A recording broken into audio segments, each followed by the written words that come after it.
Coming up next is the Dr. Kim Taylor Show. Here's your chance to talk about what matters to you. Although you'll receive helpful advice from Dr. Kim, remember this is not to be construed as any form of psychotherapy, diagnosis or treatment, and cannot replace a therapeutic relationship with a mental health professional. You can reach Dr. Kim by calling 564-1290 or 866-564-1290. You can also listen live on the internet at drkimtaylorshow.com. Now, here's Dr. Kim.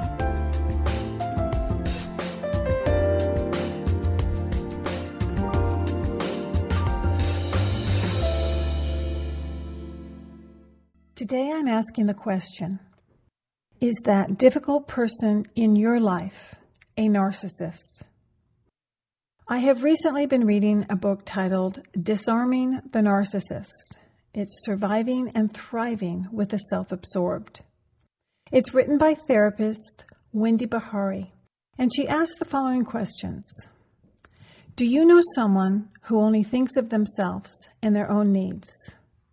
Someone who is intimidating and very arrogant. Someone who lacks empathy or exhibits an inflated sense of entitlement. Are you related to one, married to one, or do you have one as a friend, coworker, or boss? And of course, the bigger question is, how can you stand up for yourself without getting caught in the crossfire of their arrogant behavior?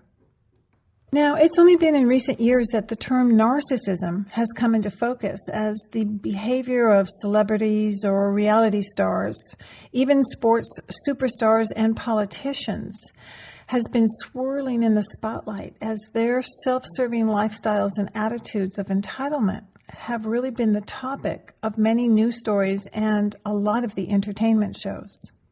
I have also done a couple of shows already on the topic of narcissism. We looked at it from the point of view of the child who was raised by a narcissistic parent, and then looking at the epidemic of narcissism in our society and how it has skyrocketed today, due in part to the social media platforms that seem to be a breeding ground for the self-obsessed.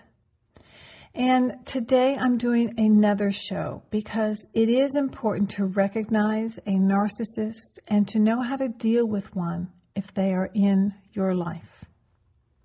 So my guest is the author and therapist Wendy BEHARY. And again, the name of the book is Disarming the Narcissist. She's here with me today to share some powerful strategies for dealing with the narcissist in your life.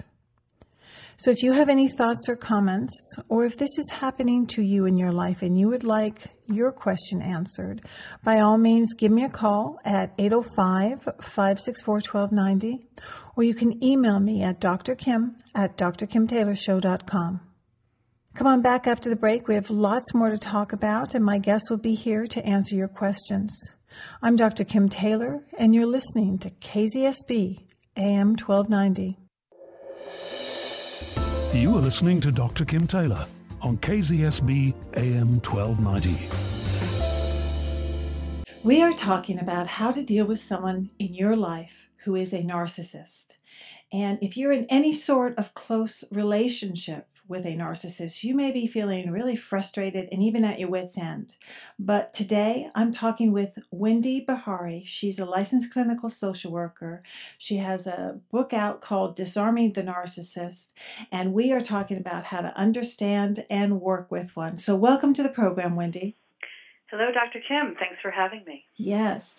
We are definitely in the era of narcissism. It's all around us. We see a lot of it, whether it's in our TVs or films or people that are in the news or sports figures. So in your book, you clearly state that we have to be able to deal with them in our lives, but we first need to understand them. So can you give us an overall picture of what a narcissist is? Yeah, absolutely. And the last thing you just said, I think is really important.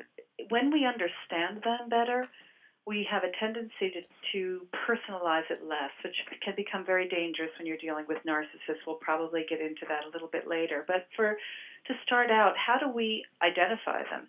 We're talking about people who are highly self-absorbed, so much of the focus is on their own sense of self, their needs, their wants, their sense of entitlement.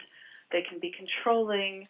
They can be at the highest end of the spectrum, because this does happen along a spectrum. So we see a range of behaviors that can occur. Most severe forms, perhaps aggressive and abusive.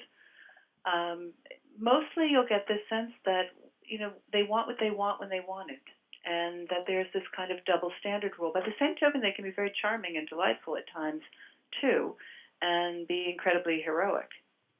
Well, and I think that's the catch, because the truth is that narcissists, for a large part, are charismatic, bright, and they do start out to be a lot of fun. Oh, yeah. Yeah, and they're very good in the early days of a relationship, an intimate relationship. They're very good at the courtship phase. Very good at, having one feel as if you are the center of the universe, and very special to them.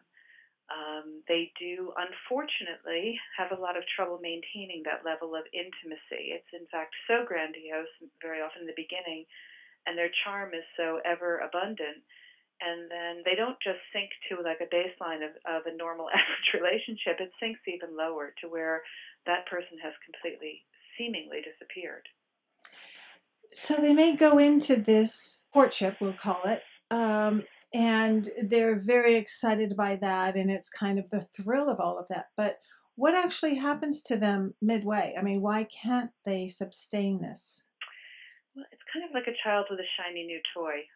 There's very often the mode that they're operating in is one of stimulation seeking, gratification, winning the prize, competing and achieving.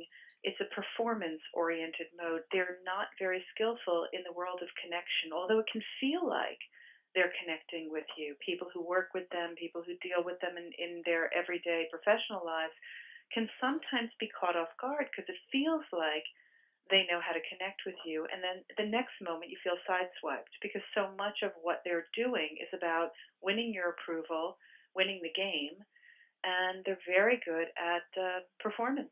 But they get bored. So the shiny new toy eventually gets kind of tossed in the corner. Okay, so once they win the prize, they're kind of done. Yeah. Doesn't really meet the need. Doesn't really meet the need. Okay, and I think that's a very important point. It doesn't meet the need. What is the need of a narcissist?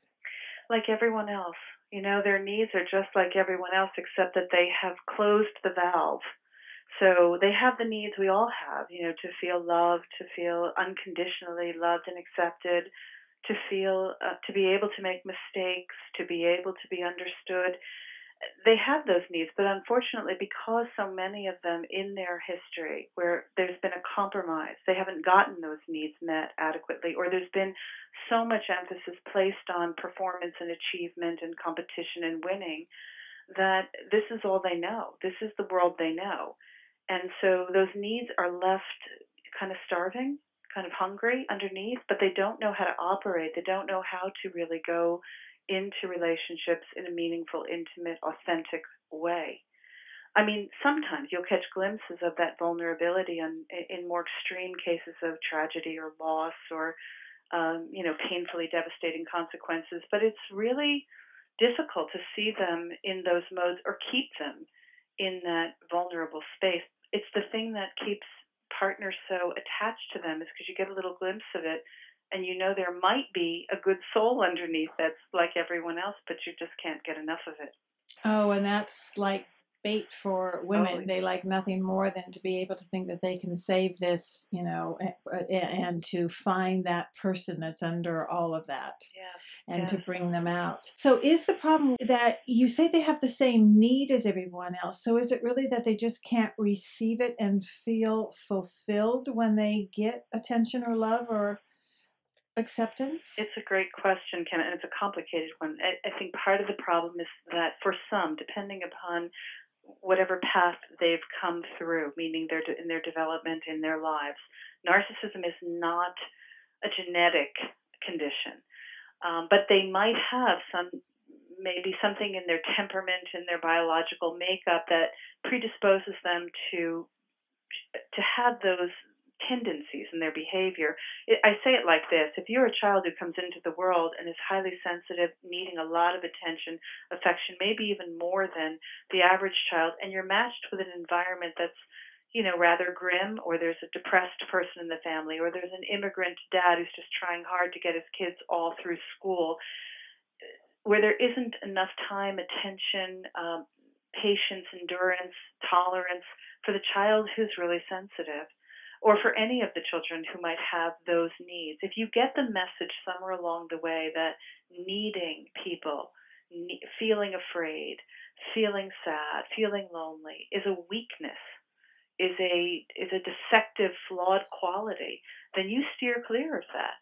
Narcissists learn, those that go that trajectory where they become narcissistic, they learn quickly to dispose of these very normal and reasonable needs because they feel so ashamed. And these are the most larger-than-life people that we see out there, Right. who underneath have, this kind of toxic little darkness in their underbelly. So it really makes sense that most narcissists are male because, of course, it just feeds into the whole cultural or what we do for men in society about that they can't be weak. And so that is a part that certainly feeds this too. That's a part of it for sure. And many are male, this overcompensating type that I'm talking about, the ones who use the mask or the facade to cover up a lot of the inadequacy and insecurity that they feel underneath. But there's plenty of diva princesses out there too, and controlling narcissistic mothers that, may come from perhaps either similar types of backgrounds or they've just been terribly spoiled. So there's no frustration tolerance. There's no sense of not getting what I need when I need to feel comfortable. And this, of course, crosses both genders. Mm-hmm. So we're seeing more and more of the, kind of equalizing of the genders in narcissism, where once upon a time it was harder to see it in the women. Mm-hmm. Mm-hmm. So those are some of the causes. Are there others that are really clear at this point in time about that really lead to a narcissistic personality? Yeah, I mean, it's the kind of spoiling, and I don't mean spoiling a child with a lot of love and attention. I mean the kind of, have it quick, have it fast, prepare my child to be the best, the greatest, the most amazing, the Ivy Leaguer.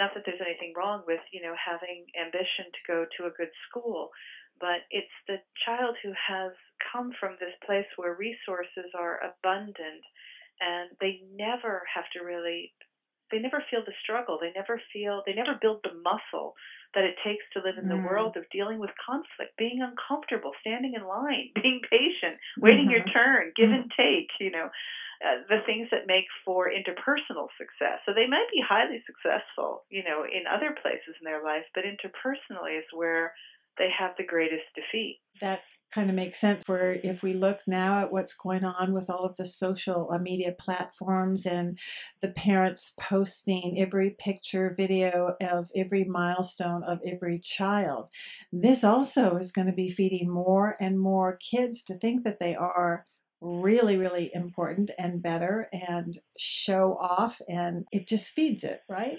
Yeah.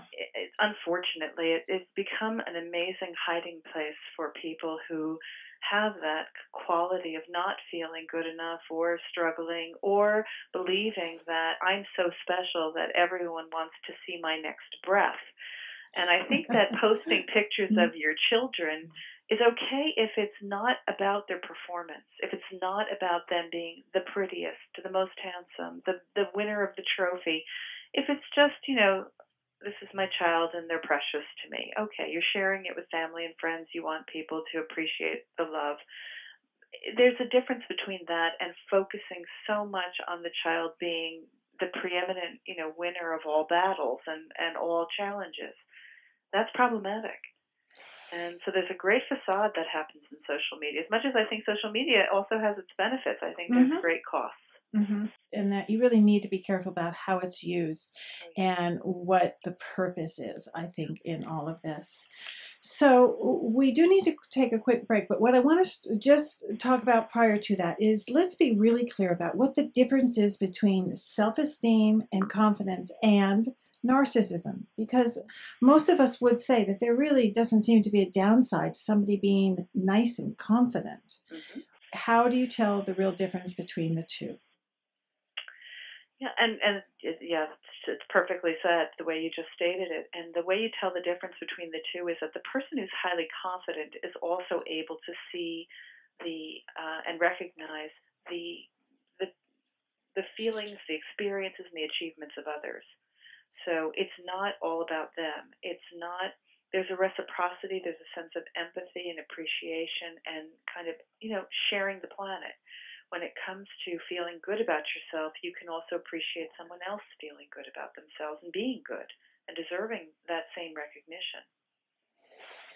I am here and I'm talking to Wendy BEHARY. She's the author of Disarming the Narcissist, which is Surviving and Thriving with the Self-Absorbed. We're going to take a quick break and I'll be right back with my guest.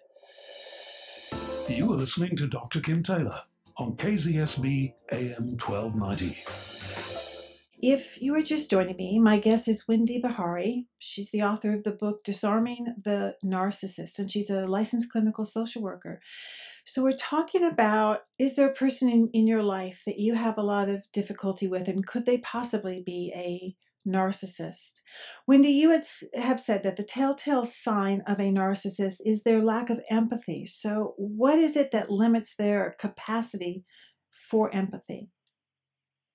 Well, again, it's a great question. Empathy, let me first debunk the myth. Narcissists they have a lot of trouble with empathy, but it doesn't mean it's impossible. So much of the literature, and I understand it, people who have been terribly, terribly injured by narcissists in their relationships will say, forget it, it's hopeless. They can't be empathic. They're missing something in their brain cells. And the truth is, they do have a capacity for empathy. Most of us have a capacity for empathy, but it's a really underdeveloped one. And because empathy requires a certain amount of intimacy, of tuning into another person's world and experience. It's not compassion. It's not feeling sorry for someone. It's understanding the inner, well, like I like to say, knowing what's happening inside the skin of another and feeling it. They don't even know themselves well enough. They don't even get what that whole choreography looks like in their own mind and how they're put together, and the part of themselves that they keep, hostage most of the time, that's really struggling and vulnerable. It's really hard to imagine them being able to have the capacity to know another until they know themselves. So we have to be somewhat in touch with our own really authentic and vulnerable experience in order to appreciate that of another. And again, that you can catch them in moments with tears in their eyes watching a movie where the character's been so well developed that they can feel and sense the experience, and you see little glimpses of empathic attunement, where it's resonating in their body, and then it's gone. It just doesn't last. Mm-hmm. So what you are really saying too is the fact that they cannot identify some of these feelings within themselves and or tolerate frustration, then they're not going to be able to tolerate it in anyone else either. That's right. Okay. That's right. And also because so much of what looks like or even comes across eloquently and thoughtfully from, say, a partner or a friend as a expression of disappointment in them. You hurt my feelings. It was very hurtful to me. I was disappointed when I was looking forward to seeing you. When you show up late, I feel forgotten. Anything said in that vein is like listening to someone say, you're a piece of dirt. And because they're so sensitive to criticism, so their ability to be empathic is completely blocked by their need to protect themselves and become either defensive or aggressive or to shut down. But certainly one of the qualities of a healthy relationship is to feel that you are understood, that you are cared about by your partner. And this is what creates that very powerful bond. So if someone is unable to empathize or unable to tolerate you asking for your needs to be met, then the partner is going to start feeling very objectified and or that nothing they do is going to be right, nothing they do is going to be enough, and constantly criticized. Yes, absolutely. And unfortunately, people who partner And no one is immune to being caught under the spell of a narcissist. So although there are some types that have a greater tendency to be attracted to them, many people, including therapists and professionals in our mental health industry, can find themselves attracted to them and caught up in these relationships as well. But you're right. I mean, you end up feeling incredibly isolated, and what's wrong with me? And, I'm not getting it right enough, or just angry and frustrated because you're stranded with your needs not being met. Mm-hmm. In your book, you point out that there is an attraction or an underlying dynamic that happens between a narcissist and someone else. So much like a key and a lock where two people kind of fit together. Can you explain the qualities of someone who attracts a narcissist or is kind of triggered by them? Yeah, that chemistry that happens between a narcissist and another. And part of it might be, again, it can be as simple as just the incredible charm and heroics. So if you grew up always seeking protection and stability in your life and it wasn't there in the way that you needed it, and along comes, the knight in shining armor, or the one I sometimes call the nightmare in shining armor, but you don't know that right away. So along comes the knight in shining armor on the white horse who's going to protect you and keep you secure and stable, and everything about you is just perfect. It's really hard to resist. So there's that quality. There's also the quality of, if you come through your life being, the partner of the narcissist, if you come through life doubting your significance, that you don't feel you have meaning, if you don't feel important enough, and suddenly this incredibly gregarious or smart or powerful person sees you as something special, that's hard to resist. These are like amazing potions in the chemistry. If you just want someone to cling to, and their power is, it's really interesting to you because you've never felt empowered yourself, that might be the click that brings the two together. But it won't last because, of course, you're trading your need to be able to have a voice and self for this stability, and the high price is that you're going to be controlled in the process. You're not going to have a voice. Your voice will be completely shut down. There is a pattern that you do describe in your book about being charmed and disarmed by a narcissist. How does a narcissist win your acceptance up front? Well, again, if they're very good at, making promises. Now, not necessarily promises they can keep, but if you happen to be in a vulnerable state, if you happen to be in a state of needing a level of attention that makes you feel worthy, that makes you feel special. I mean, we all enjoy that, but if you're really, really struggling with that need to feel it, they're very good at detecting how to do that. Remember, it's like a game for them. And although I'm not saying that they're just callous and sinister about it, they really do need connection. But what they know how to do best of all is figure things out like a puzzle, like a game, and then, fill in the pieces so they can be very charming, and you drop your guard. And I'll say to the woman who comes in the next week, so what did you think? Well, I thought he was wonderful. He was so charming and sweet and just amazing. Did he ask you any questions about yourself? Not really. Well, a little bit. Did he listen to your answers? Well, not really. So we get caught in the daze and we're disarmed. We're not even aware that we're not really getting known, but we're getting a whole lot of goodies. So what does one do if one is in relationship with someone with these qualities? I mean, it sounds very complex and complicated. Where is a start point about what you first need to understand and or assess so that you have a place to start in all of this? Well, the first thing is to understand that it is not a terminal situation in all cases. In some cases, yes, narcissism is very, very difficult to change. All human behavior is difficult to transform. Narcissism is especially challenging because it requires leverage. So you want to start with asking yourself a key question. Do I have any leverage? Meaning, are there any meaningful consequences here that might motivate my narcissistic partner or other to, to do something about this, to hear me, to get some help, to make some changes? do I have it? Because if you don't have any leverage, if they don't care about losing you, losing their family, losing whatever it might be that you put forth, then change probably won't happen. But if you do have something and you're prepared to even begin to entertain a conversation that introduces loss or consequences that are meaningful, and I don't mean a threat, I mean a really honest, authentic conversation, then you might be able to begin the process for change. That's getting professional help, sort of, instigating a process where they might seek some help. And then there's the challenge of finding the right help. But, other things people can do, I outline in my book, using strategies like empathic confrontation, meaning understanding, like, I understand, Joe, that this is what you learned in your life, that you can say and do whatever you want as long as you win the trophy. But this is our relationship, and it doesn't work here with me. It hurts me. So it's understanding and confrontation. I understand, but you're still accountable. So I outline a lot of different ways of using empathy with confrontation to try to capture their attention. It's not, it's not going to be a winning formula the first time. It will take several repetitions to begin to change the habit in the way the couple relates to each other. And I say couple, meaning it could be various forms of relationships. Is it hard to get a narcissist to come into therapy? Very hard. Mm-hmm. Very, very hard. Because remember, it's sort of admitting that I need help. Yeah.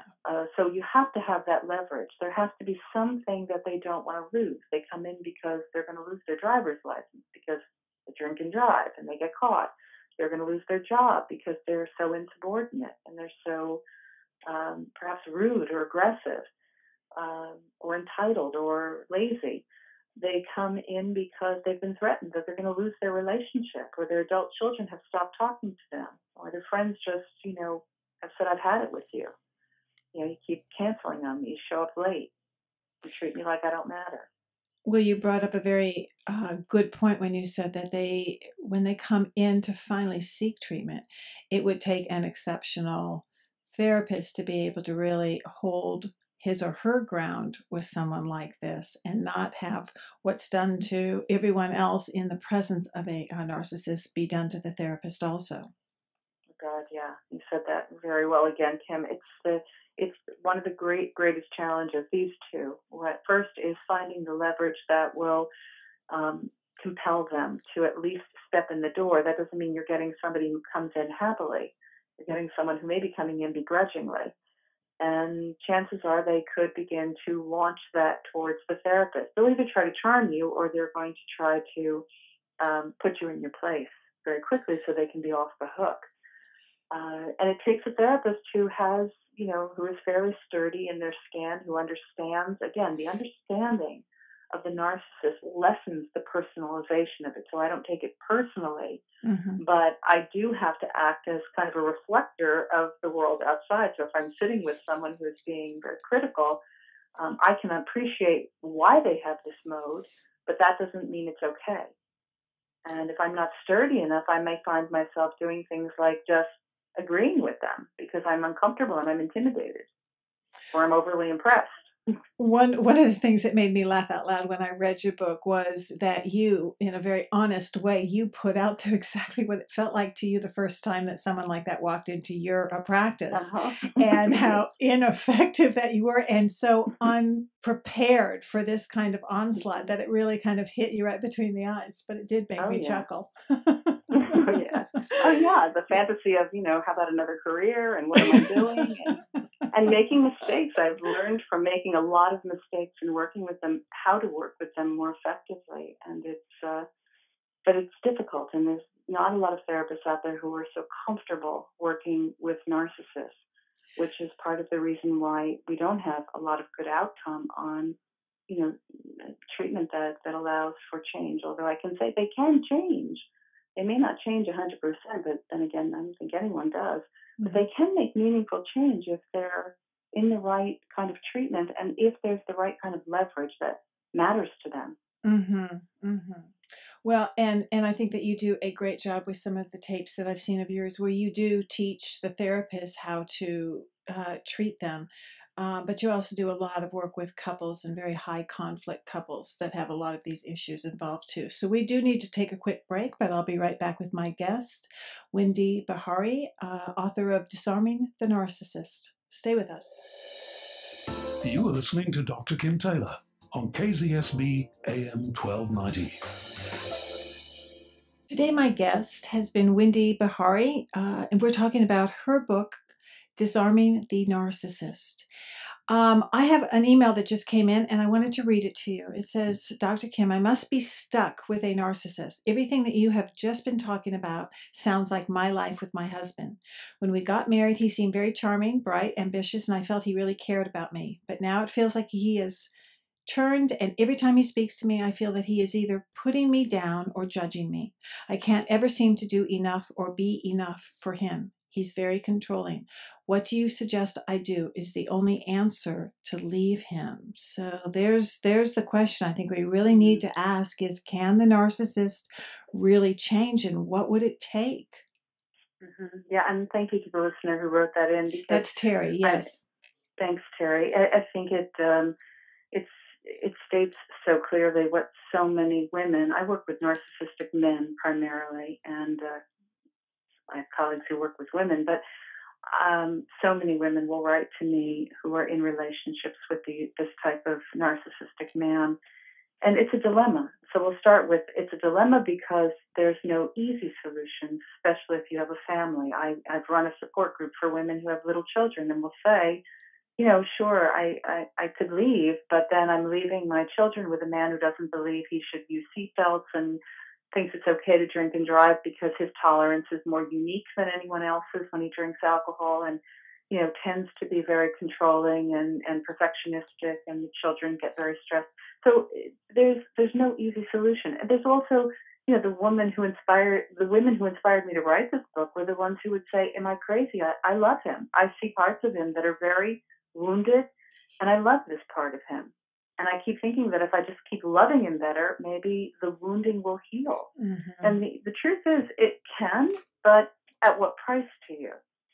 So I like to try to give some direction to, if you're going to do the work, if you want to be part of the healing process, if you want to carry the torch to do that, that's fine. I'm very supportive of that. But keep an eye on yourself and on the emotional toll it's taking on you, and using some of the tools of empathy, confrontation, benefit of the doubt. These narcissists, the meanness, the controlling behaviors, the quick switching, the bait and switch maneuvers that they use are so mind-boggling and so hurtful. But mostly it's because they can't tolerate feeling like the bad guy, and because they're struggling with this sort of unconscious or outside of their awareness longing for the very thing that's right in front of them. Very often a partner who could love them the way they need to be loved, but they can't open the door to let it in. So there is language, there is gesture, there are techniques that can be helpful to try to reach in a little bit deeper and bring them closer if you have the leverage, if it matters to them, if you're willing to test your leverage. But by and large, getting them into a professional for help is really going to be key for meaningful change. And that being said, if you don't have leverage, or if you're in a situation where you're becoming abused and it's taking a toll on your mental, emotional health or the welfare of your family, it might be time to exit. It might be time to go. Well, and safety is always number one. Yes, and I think that whole issue about leaving can be very complex, but there are definitely times where it is important to leave, where it's just too toxic. And you just named a couple of the red flags. Are there more really red flags of where you just know that it's not going to go in the right direction? Yeah, you know that you're leaving the relationship, other than the kind of acrimony, you know, the difficulty, the conflict you're going to face when you leave, because they can be vengeful in the aftermath. So that might be a deterrent to leaving. But you know that there's no real meaningful consequence to going. They're not going to suddenly sober up and become very, you know, kind and solicitous. They may do it like a honeymooner, as we see in abuse cycles sometimes, but they're not going to do it in a meaningful way where they'll really seek help. If they won't seek help and they won't respond to strategies that you're using to try to get closer to their vulnerable side, and if they're becoming abusive physically, or even just mentally abusive, loud, critical, angry, threatening, this is really harmful, to the health of a partner, and certainly vicariously to the children, if not directly to the children. So those are times to go, because that's a real impingement on your safety and well-being if you have a safe place to go. And sometimes you need help in figuring out what that safety looks like. So what do people do if, for instance, they're not married to someone, so they don't have a lot of leverage that way, but it's like a coworker or a boss or a friend or a mentor or someone that has been very important to them in their life, but they're just starting to make their life difficult? Yeah, I'm glad you asked that, because, and even in intimate relationships, this can be done. Sometimes it comes down to setting limits. As I'll say, don't answer every phone call. You don't have to pick up everyone. You don't have to stay on the phone that long when they start getting into their tangents, or they're berating you, or they're just completely in their self-absorbed, spin. You can shorten the phone call. You can shorten the visit. You can shorten your exposure. Work hard to, put the emphasis of your focus on yourself and other things that bring you joy, that bring you happiness, that meet your needs, especially if it's a boss or a coworker where you have to be faced with them. If there's no room for movement, physical movement away from them, then there are strategies. And my book gives you some strategies for that too, for how to confront them, and even sometimes how to get, effectively around these traps. But sometimes it comes down to just setting limits, Kim. Just saying enough is enough. And even if you can't cut off completely, you can shorten your exposure. That is a good point that you make, that you do have a lot of ways within your book that people can go to your book and they can read that. You do want people to confront them, but do it in a way that shows compassion and understanding. But you still want to hold them accountable if they are not listening to your feelings or not treating you in a careful way or a kind way. Yeah, and in a respectful way. It's definitely about accountability. One of the greatest criticisms of my book, when people don't understand the message so clearly, because it's complicated, I think, or you're just in a lot of pain. But the criticism might be, Wendy's a softie, because most of the literature is just run, don't walk, get away from them. They are brutal. They're demons. They're Satan in disguise. And I know they can be really brutal, and I know sometimes there's nothing you can do but go. But it's not true of all narcissists. And I'm not a softie. I'm just a believer that when you understand the mechanisms, you empower yourself to use accountability in the most effective way and keep somebody on the hook, as opposed to getting into this horrible dance of defensiveness and frustration and door slamming. For instance, like the person who wrote the email, how would she start the conversation? What are the words that she could use about just starting to talk to her husband about the way that she feels? Well, it's hard to give a general because I don't know all the circumstances, so I'd have to ask her some questions about it. But I would say this: if she knows that somewhere deep in the heart of him he would be very upset to lose her, then she has some leverage. If she feels that somewhere deep in the core of him, he's a good person, or he has good intentions, even though they don't get expressed that way, you look for something you can say with honesty, something genuine. You can say, look, you're a good person. I know you don't mean to be hurtful, but I have to tell you, it's pretty hurtful to me when you talk that way, and I don't think that's your intention. Maybe you're not even aware of it, but it's very painful to me. And I fear that if this were to continue, this trend, that although I don't want this to happen, I could see us coming apart. So that's a beginning dialogue for testing to see if they take you seriously about the potential, termination of a relationship. Does that matter enough? And it does it in a way that gives benefit of the doubt. So that's one example of empathy that gives benefit of the doubt. If you know more about this partner and you say, look, I know in your house this is the way it went. There wasn't a lot of room for, intimacy, and your father wouldn't have it. He made you feel bad about, being upset or being bullied by kids in school or whatever the circumstances might be. And I love that part of you, but I don't get to see that part of you very often. Mm-hmm. It's like you have a really bad messenger that just keeps sending the wrong message out, and it's hurtful to me. And I think it's tragic. Yeah. There's so many different words to use when you understand the person well enough.